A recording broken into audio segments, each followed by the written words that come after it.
নাসিরউদ্দিন পাটোয়ারি বলেছেন, ফাঁসির কাস্টে শেখ হাসিনাকে ঝুলানোর জন্য সবভাবে তারা প্রস্তুত আছেন। শেখ হাসিনা যদি এসে যায়, আপনি নাসিরউদ্দিন পাটোয়ারির নও পাবেন না, পও পাবেন না, খুঁজে পাবেন কোথায় গেছে আপনি খুঁজেই পাবেন না।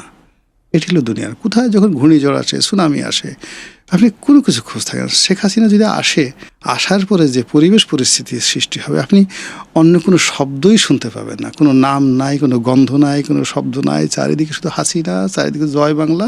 শেখ হাসিনা তো আমরা দেখলাম এনডিটিভি বরাতে একটি সংবাদ এসেছে, উনি বলেছেন এই বছরই উনি দেশে ফেরত আসতে চান। এ বিষয়ে আপনি কি চিন্তা করছেন? 50-50 তিনি আসতে পারেন, তার আসার নজির আছে, আসার মতো সাহস আছে, শক্তি আছে। মানে অতীতে যেমন, এখন বাংলাদেশের যে পরিস্থিতি তার চেয়ে ডেঞ্জারাস পরিস্থিতি ছিল 11 সময়, মইনুদ্দিন ফখরুদ্দিনের সময়। তখন তিনি দেশে বাড়ি গিয়েছিলেন এবং কানাডাতে গিয়েছিলেন প্রথম, কানাডা থেকে ইংল্যান্ডে।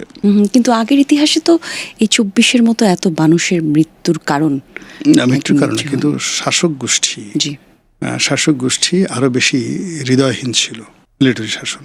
2 নম্বর ওই সময় আওয়ামী লীগ অনেক দুর্বল ছিল, এখনের চাইতে মানে খুব দুর্বল ছিল। যদি যে সময়টাতে 11 সময় আওয়ামী লীগের কর্মী শক্তি সামর্থ্য যদি ধরেন, তার তুলনায় এখন আওয়ামী লীগ 100 গুণ মোর পাওয়ারফুল, তার নেতাকর্মীরা। এখন আওয়ামী লীগের হাতে অনেক টাকা আছে, এখন আওয়ামী লীগের হাতে যাকে বলা হয় প্রচুর কানেক্টিভিটি আছে।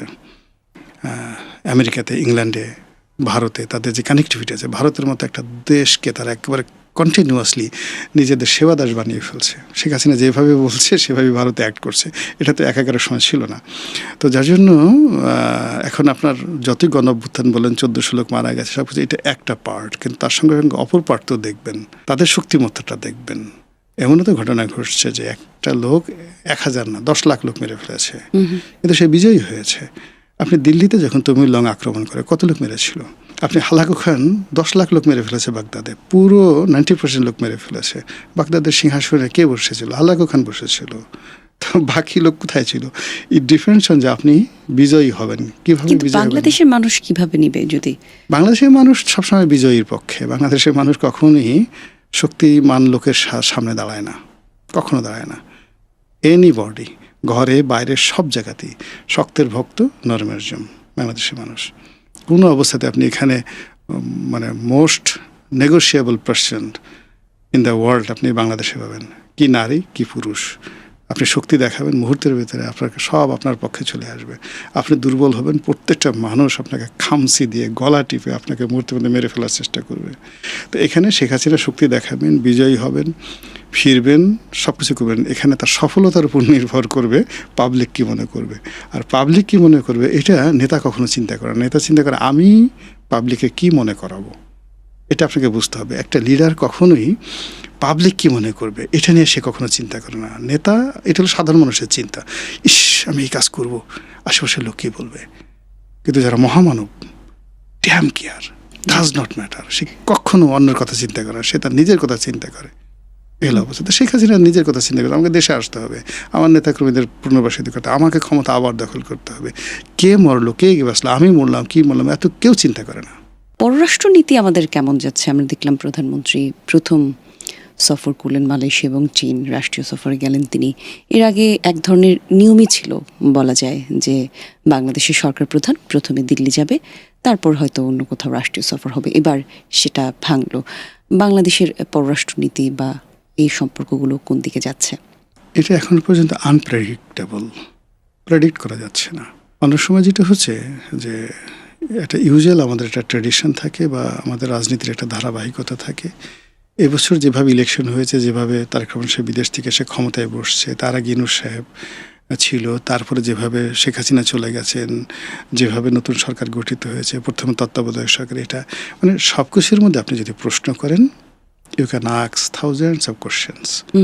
আচ্ছা, তো সেই দিক থেকে আবার শেখ হাসিনা 17 বছরে তিনি যে একটা পররাষ্ট্রনীতি গড়ে তুলেছিলেন, রিলেশন গড়ে তুলেছিলেন, যেটা ভারতের সাথে তার সম্পর্ক, চীনের সাথে তার সম্পর্ক, আমেরিকার সাথে তার সম্পর্ক, এখন সেগুলিকে ওভারকাম করে ডক্টর মোহাম্মদ ইউনূস 100% ফেল করেছে, একজনের সাথে সে সম্পর্ক করতে পারেনি। কিন্তু সবার তো এক্সপেকটেশন ছিল উনি যতদিন থাকবেন সম্পর্ক আরো ভালো হবে, ইন্টারন্যাশনাল লবিং ওনার ভালো। এটা আমরা যারা চিন্তা করেছিলাম, আমরা না বুঝে চিন্তা করেছিলাম। আর উনি এই ব্যাপারে মনে করেছিলেন যে ওনার সাথে ইন পার্সন ধরেন একজনের স্ত্রী বা একজনের বন্ধু, একজনের পিতামাতা, যে সম্পর্কগুলো রক্তের বন্ধনে তৈরি হয় বা সামাজিকতা তৈরি হয়, আপনি রাতারাতি একটা চায়ের টেবিলে বসে 1 ঘন্টা বসে আপনার সাথে খুব হাসি মুখে কথা বলা, আর আপনি এমনি প্রেমে পড়ে গেলেন তার, মানে এটা যে একটা কত বড় রং। ডক্টর মোহাম্মদ ইউনূস এরকম প্রেমে পড়ে গিয়েছিলেন। যেমন ইমানুয়েল ম্যাক্রোর সাথে শেখ হাসিনার সম্পর্ক পারিবারিক, বলতে গেলে পা ধরে সালাম করে। আর ওনার সাথে যে সম্পর্ক হ্যান্ডশেক পর্যন্ত, একসাথে ফুটবল মাঠে যায়, অলিম্পিকের মাঠে যায়, তো উনি মনে করেছিলেন যে দ্যাট ইজ মোর বেটার। কিন্তু উনি যখন ইমানুয়েল ম্যাক্রোর সাথে দেখা করতে গেলেন, উনি দেখা করলেন না, এবং ভয়ে উনি সেই একটা খোরামি প্যারিসে যেতে পারলেন না। উনি মনে করেছিলেন যে আমেরিকার সবার সাথে তার খুব ভালো সম্পর্ক, কিন্তু শেখ হাসিনার সাথে যে সম্পর্কটা কত গভীরে ওটা উনি বুঝতে পারেননি। তো এরকম অনেক কিছু আছে যেগুলো মানে সময়ের বিবর্তনে যেটা মানে কূটনৈতিকভাবে, আপনি যেমন ধরেন ডোনাল্ড ট্রাম্পের সঙ্গে তার মেয়ে ইভাঙ্কার সঙ্গে, তার জামাই কুশনারের সঙ্গে মোহাম্মদ বিন সালমানের একটা অসাধারণ ব্যক্তিগত সম্পর্ক ছিল এবং এখনও আছে। সেই সম্পর্কের কারণে জো বাইডেন 5টা বছর চেষ্টা করে কিছুই করতে পারেনি সৌদি আরবের সঙ্গে। শেখ হাসিনার সঙ্গে সালমানের সম্পর্ক ঠিক ওই রকম, সৌদি আরবের সম্পর্ক। ফলে এখানে যদি যত চেষ্টা করেন না কেন, সেখানে সম্পর্কটা হবে না রাতারাতি। আবার এখন উনি যে চীনে গেলেন, এই চীন প্রথম রাষ্ট্র